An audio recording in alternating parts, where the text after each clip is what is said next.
Hello everyone, welcome back to another episode of our Malicious Compliance. In today's episode, treat all prank calls as though they're serious? Sure, have fun making 180 extra large pizzas. You really want me to go home? Okay, you lose a client.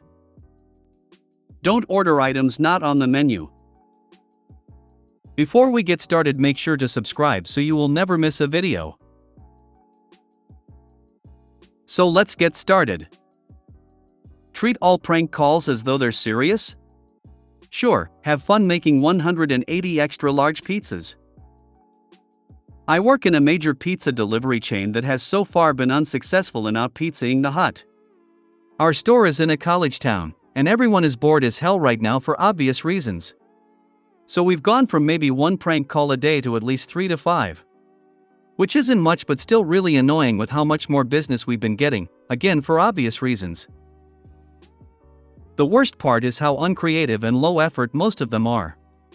At least 80% of them are, "Can I get a boneless pizza?" or "Is this the Krusty Krab?" with the occasional insert GTA fast food order copy pasta here. This had been going on way too long, so I took up the habit of just hanging up whenever someone starts saying some stupid shit.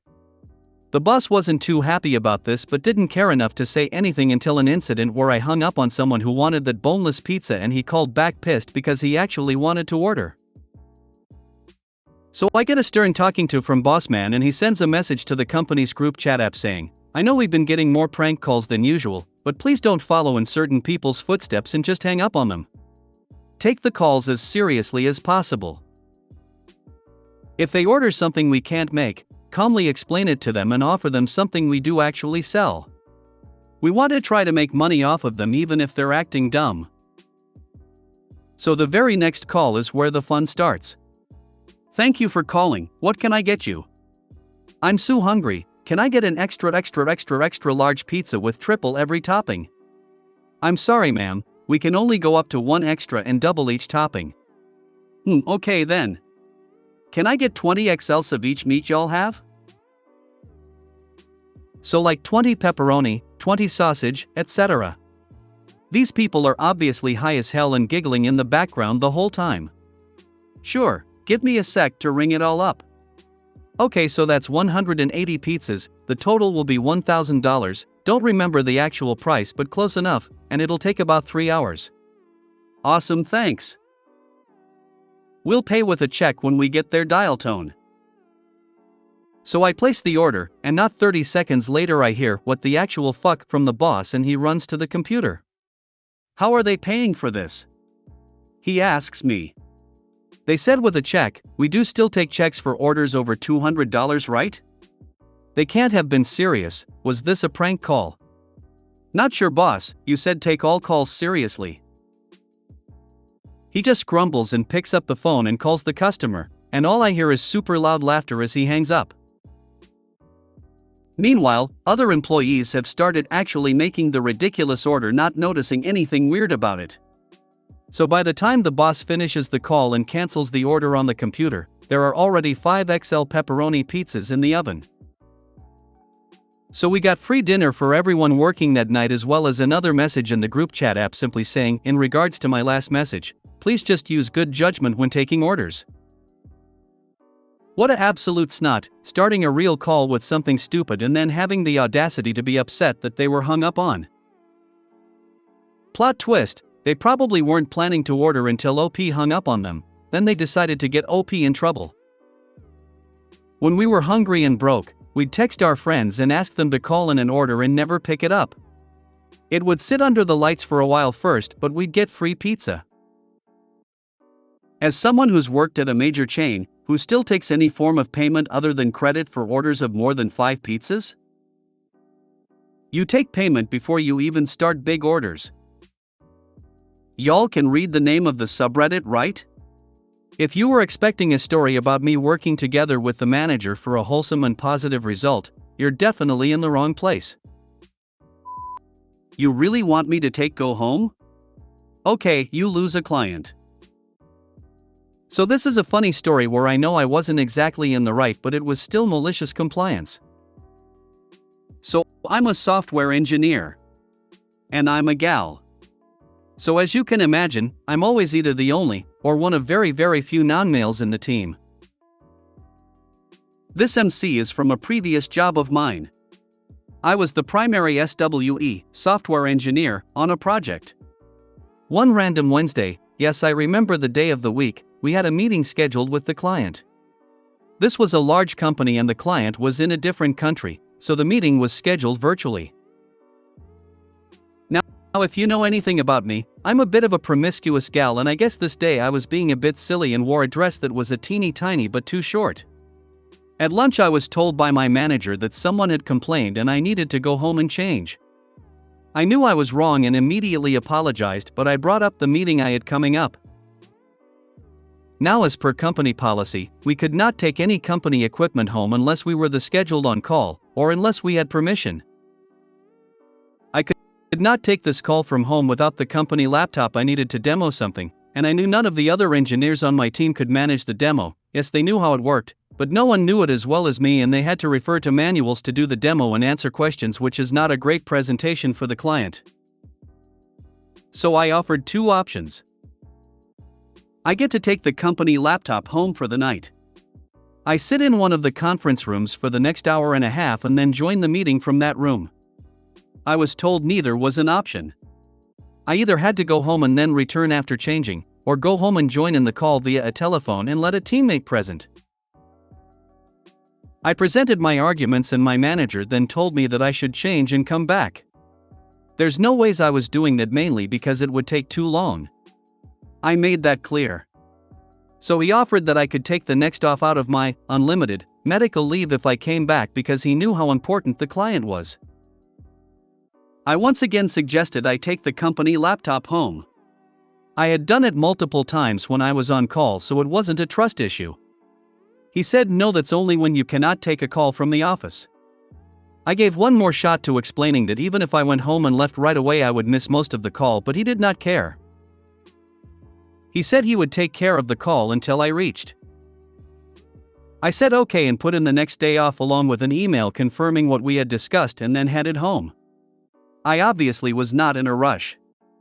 I got home, changed and went back to the office. As soon as I left home I started receiving frantic calls asking where I was.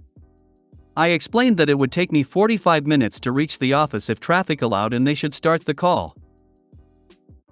Bottom line, no one was prepared, everyone freaked out and made a mess of the presentation. The client was unimpressed and did not move forward with any further projects.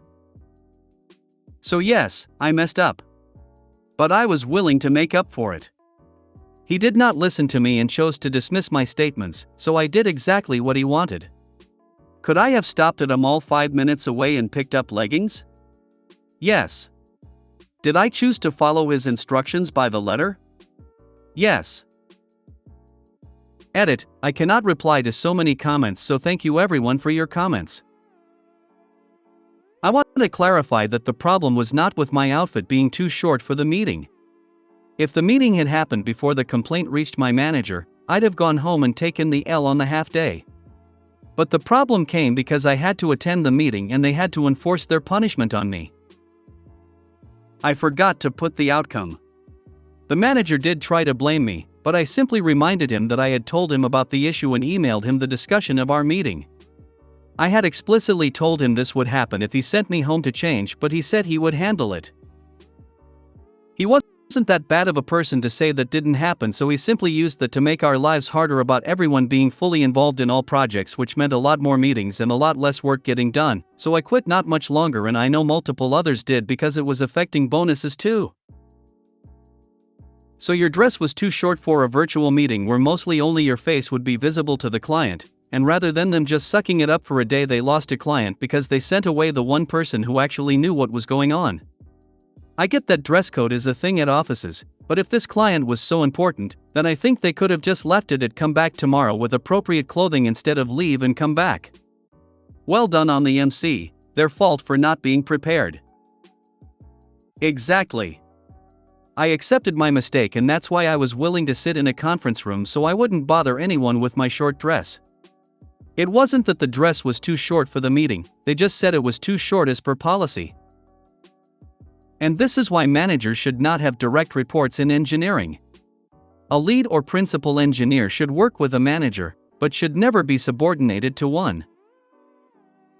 I stand by this rule and refuse to work for any organization where a manager could have a say in how I, a very senior level engineer, would give a tech presentation to a client. Managers and other business people should learn to stay in their lane. I tip my hat to you, you made valid choices and your boss didn't listen. Print out the email though so that when he says something you can slam it on the table. I'm a gal. So, I've been going through your situation, and I think I found the problem. This world is exceptionally stupid at times. Telling you you're incapable of doing a job that they couldn't do without you there, on the sole basis that checks notes you're not dressed in a body bag to prevent people from seeing your skin. This world is exceptionally stupid at times.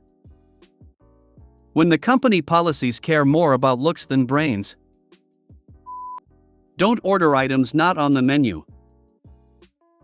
A long time ago I was waiting tables at lunch in a decent restaurant. We had iced tea that we brewed each morning and it was slightly orange flavored, and this was on the menu as well as hot tea. For hot tea we had an assorted variety of celestial seasonings. A table of 2 women came in and one ordered iced tea but one of the celestial seasoning flavors. I explained that we only have one type of iced tea made and the others were listed under hot tea. I also explained to her that this is not something we are supposed to do and it messes us up because people expect free refills like it is the regular iced tea. She was not nice and was unhappy that I would not go out of my way to make her what she wanted. We were reasonably busy and this was not something we were supposed to do. I don't know where the manager was or if I was new to waiting tables and did not think to get the manager to talk to them. In a fairly *tchy tone she said she would go around our rules by ordering the hot tea and a glass of ice and do it herself. I went to the wait station and filled a glass with ice and put it in the ice bin to chill, got a mug of water and microwaved it to boiling. I then brought the mug, the tea bag, the glass of ice and a straw to her table. About 5 minutes later I was taking an order from another table and the 2 women were frantically waving me down. As I expected, the hot tea hit the cold glass, cracking the glass and dumping all the tea on the table. I tried to sound stupid when I said maybe that's why we aren't supposed to do that. As I cleaned up the mess. She never did get to drink any tea. Listen all y'all, it's sabotage. My British self is horrified that you microwaved a mug to boil water for tea. Horrified. Hi, as a person from China, who you guys got tea from BTW, there is nothing wrong with microwaved water. Don't be a snob, it's literally just heating water. Absolutely love it. MC at its finest. That's called getting teabagged. If you made it to the end of the video, thanks for watching. Don't forget to like, subscribe and share, and we will see you in the next video.